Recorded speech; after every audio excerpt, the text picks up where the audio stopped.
Hey there, welcome back. Today we are still in the Abu Dhabi workshop, but today I'm taking you behind the scenes into our engine and transmission repair room.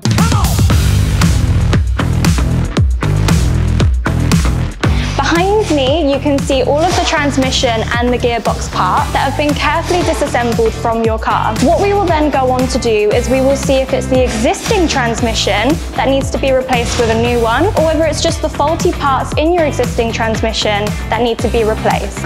So here is where we disassemble the parts of your transmission, and our technician then starts to decide whether it's these parts that are the faulty ones that need to be replaced with new ones. And now we are here looking at the engine. So the engine here has been completely disassembled, just like the transmission process. The parts have been carefully removed and we place them behind me on the workshop table here. And then what we do is our technician will begin to recover your engine completely from scratch. And that's it for now in the engine and transmission room. Now let me show you where we put the life back into your car.